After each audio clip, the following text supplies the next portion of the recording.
राम जी के इतने रहस्य हैं, लोग कहते हैं कि ये सारे समुद्र के पानी को यदि स्याही बना दी जाए, पूरे जंगलों को काट कर उसकी अगर कलम बना दी जाए और धरती को कागज बना दिया जाए, तब भी हरिगुण लिखा न जाए। फिर मैं कैसे जान सकती हूं उनके रहस्य को? आप मुझे इस रहस्य का उद्घाटन करके बताएं, तब मेरे मन में जो जिज्ञासा है वो शांत होगी। मैंने जो पूछा है मुझे आप वो भी बताएं, और मैंने जो नहीं पूछा है कृपा करके मुझे वो भी बताएं, ताकि फिर मेरे मन में कोई शंका या जिज्ञासा न आए। क्योंकि प्रभु का गुणगान मंगलों को देने वाला है, अमंगलों को हरने वाला है। जो राम जी राजा दशरथ के आंगन में एक छोटे से बच्चे बनकर खेल रहे हैं, मुझे उस प्रभु की कथा सुनाए। तब शिवजी ने कहा, धन्य धन्य गिरिराज कुमारी,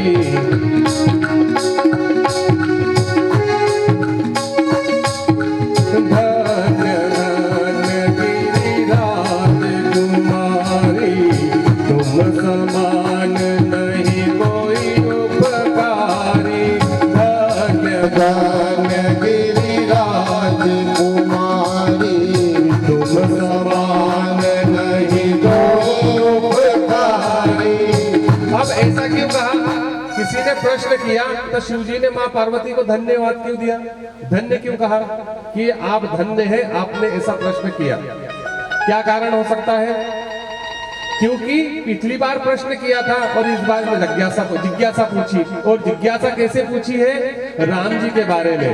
इसलिए भगवान कहते हैं कि माँ पार्वती ने पूछा कि प्रभु धन्यवाद किस लिए? तो शिवजी ने कहा, पूछे रघुपति कथा प्रसंगा, सकल लोग जग पावनी गंगा, पूछे रघुपति कथा प्रसंगा, सकल लोग जग पावनी गंगा, तुम रघुवीर चरण अनुरागी, कीनहु प्रश्न जगत हित लागी, तुम रघुवीर चरण अनुरागी, कीनहु प्रश्न जगत हित लागी, धन्य धन्य गिरिराज कुमारी, धन्य धन्य गिरिराज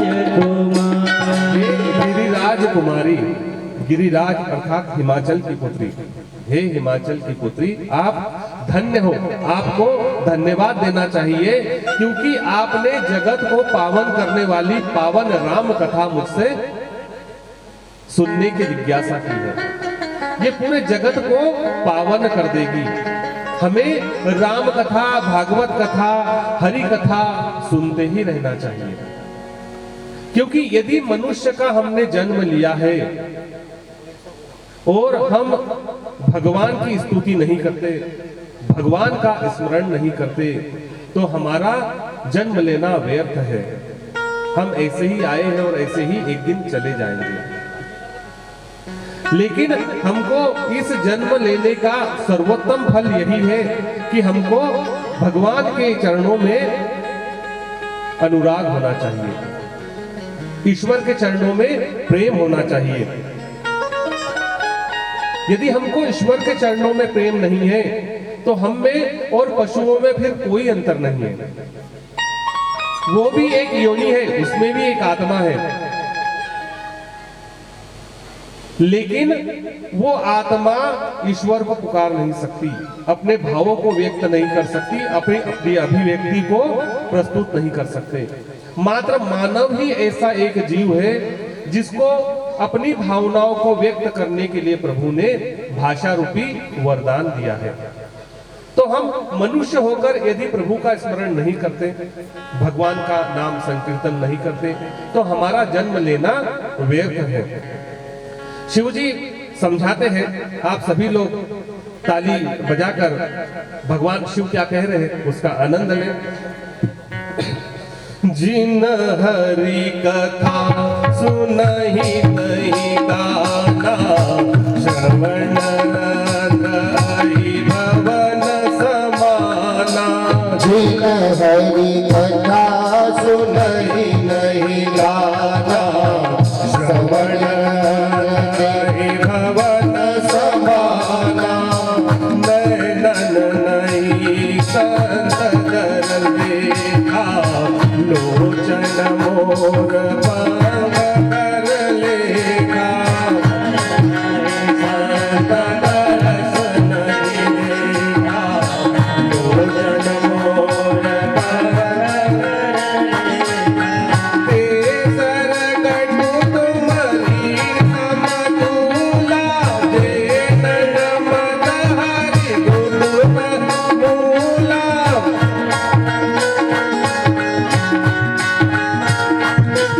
जिन हरि भगति हृदय नहीं आनी, जीवत सम समान तेहि प्राणी।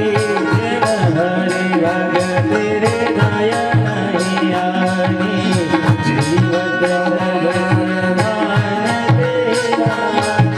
जो नहीं करहि राम गुण गाना, जीह सुधा दुर जीह समाना।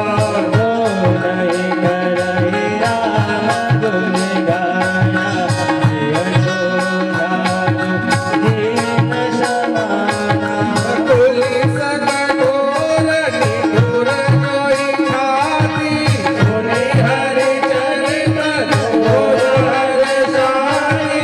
गिरिजा सुनहु राम के लीला, सुनहि जगत विमोहन शीला।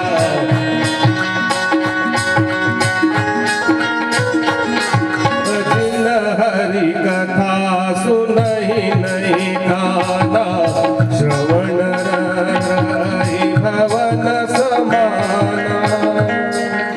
शिव जी ने बताया कि जो अपने कानों से हरि भजन नहीं सुनता, हरि कथाएं नहीं सुनता, हरि कि जहां पर स्तुति होती है वहां पर बैठकर कीर्तन नहीं सुनता, तो उसके ये कान कान नहीं है, ये सांपों के बिल के समान है। यदि हमारे आंखें संतों का, गुरु का, ईश्वर का दर्शन नहीं करती, तो हमारी आंखें मोर पंख पे बनी हुई नकली आंखों के समान है। यदि हमारा सिर गुरु के सामने, माता पिता के सामने और ईश्वर के सामने नहीं झुकता, तो वह हमारा सिर कैसा है, जो कड़वी लौकी आती है ना तुमली, उसके समान है। यदि हमारे हृदय में, हमारे मन में, हमारे दिल में प्रभु के प्रति भक्ति नहीं है, लोगों के प्रति दया नहीं है, जीव मात्र के प्रति दया नहीं है, सद्भावना नहीं है, तो फिर हम जीते जी मुर्दे के समान हैं। और यदि हमारी ये जिह्वा भगवान का नाम सुमिरन नहीं करती, तो हमारी जिह्वा की उपमा कैसे बताई है, जैसे मेंढक की जीभ, जैसे मेंढक टर टर करता है, वैसे ही हमारी भी स्थिति है। वो छाती कठोर है जो प्रभु को देखकर, किसी सुंदर चीज को देखकर प्रसन्न नहीं होती। गिरजा, मैं तुमको प्रभु की लीलाएं बताऊंगा, लेकिन सबसे पहले मनुष्य के जो ये शरीर के अवयव दिए हैं, इनका क्या कार्य है, इनसे क्या होना चाहिए, हरि भक्ति क्यों करना चाहिए, नैनों से अच्छा देखना चाहिए, जिह्वा दिए भगवान ने तो अच्छा बोलना चाहिए, कान दिए हैं तो अच्छा सुनना चाहिए। मां सती ने कहा कि प्रभु ये बात तो आपने बिल्कुल सही कही, राम कथा क्या है आप मुझे बताए। शिव जी कहने लगे, राम कथा सुन